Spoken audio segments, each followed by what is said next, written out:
gonna go for the underhook on top, and then on the bottom, can't let him have the underhook, right?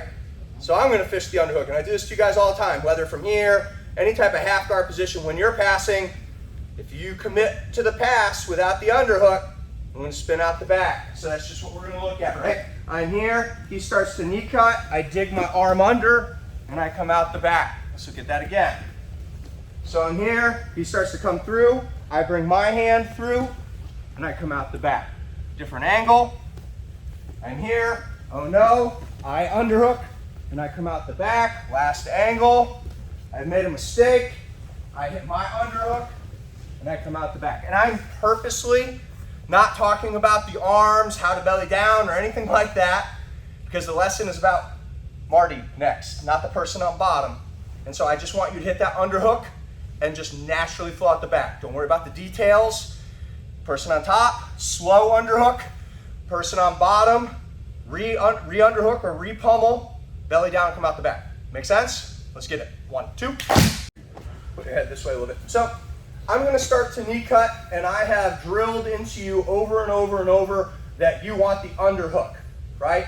But I understand the commitment in moving the hips forward and moving. Sometimes you get the boat moving and you realize that you have lost to the underhook, and going backwards isn't a really easy thing to do when you've committed your body to moving forward. And here's what I mean.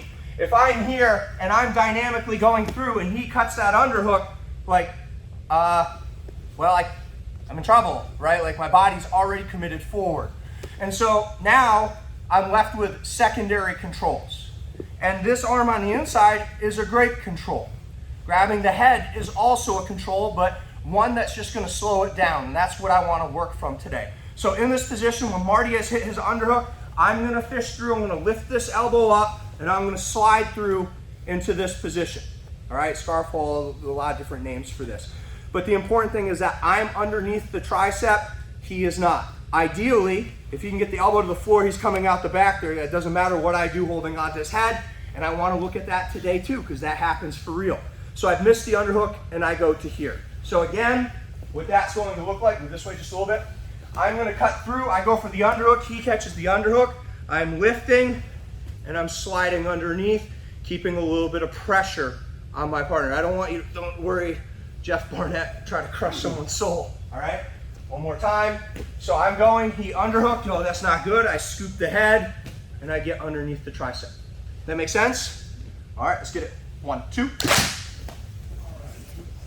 Depends on what happens from the guy on bottom, and we need to understand the gut wrench.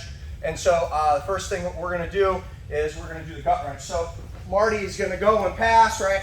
I tried to pummel, he came through, and if I can lock my hands together here, I can start thinking about what I wanna do here.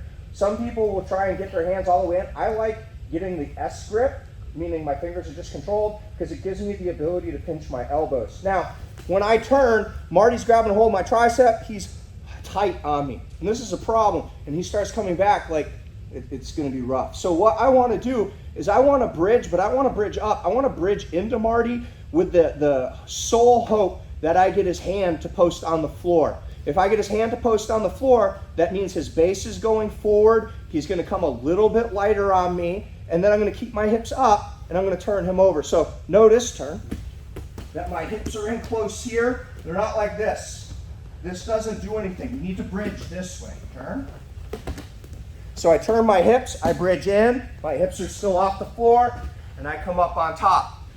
Now, I've told you this before, I don't want you to think that because we're practicing in one motion that you're gonna be able to go like bridge and roll them over. Sometimes it'll happen that way, but the reality is you made some mistakes, you let them get a hold of your head, you let them get a hold of your arm, and it's gonna suck.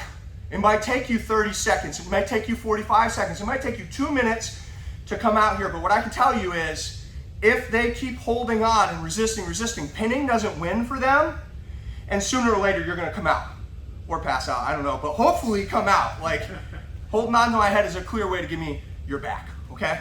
Again, so I made some mistakes, I've come through, he cuts, I lock my hands together, my hips go to his pelvis, I bridge, my hips are up, and I cut to the side. So get this angle here, so you can see my hips stay up. Uh-oh, I'm here, I bridge in. So my bridge without Marty, right? I'm here, he cuts, I repummel, I lock my hands. I'm gonna bring my hips in, I'm gonna lift my hips, and my hips stay off of the floor. If your hips drop, you're not getting out. Let's try it. 1, 2.